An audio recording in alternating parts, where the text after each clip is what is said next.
Hello and welcome to a new episode on the MOTO MACHINEZ channel. Today I'm going to be trying to fit this front fender stroke mudguard to my new Surron that has the RST Killah Forks. Now the first problem I realised, there was nothing you could buy off the shelf that would fit this kind of fork setup. So I'm going to have to adapt my own. I've got a CRF 50 front mudguard and then I've got these 2-inch U-bolts. I'm completely winging it. I've got no idea what I'm doing, but I've eyeballed up some holes already. I've measured once, drilled twice. It's been that kind of job. It's all trial and error, but I think I'm nearly there, so I thought I would just show people what I've done. This is what I'm trying to do.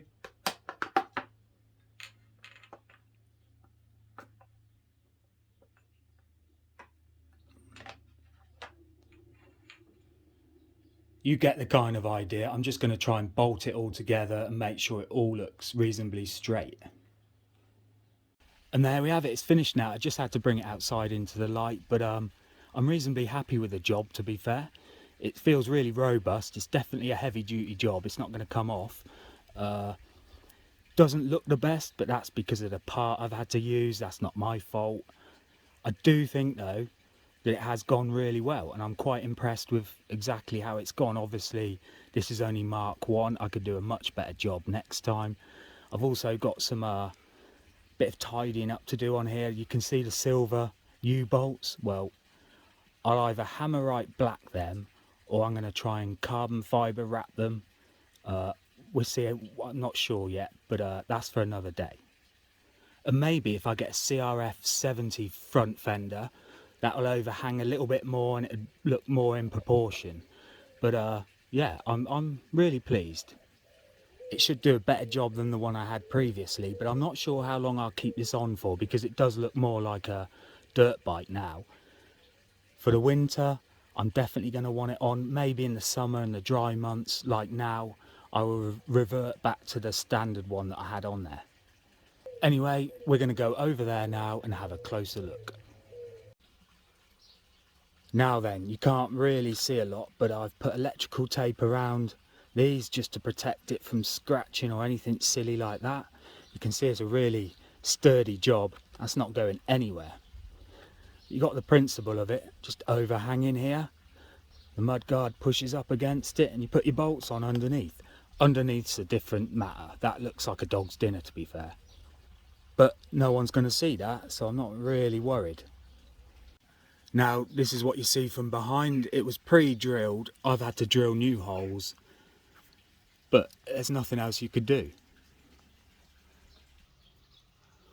Nothing's going to catch, you see. Look, plenty of clearance. That's not an issue at all. I don't have any issues, or there's no major problems that I've got to concern myself with. Now look underneath. This is the worst part. Visually anyway. But it's all sound, robust. I check these nuts every time, and if I get a problem, we'll use some Loctite.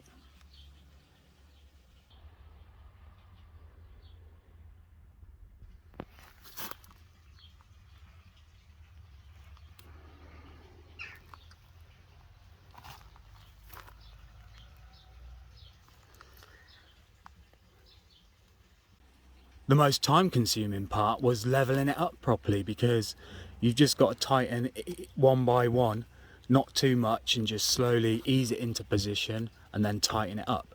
If you tighten up the front ones too much, obviously that comes up. You had to find a happy medium, and I think I'm there.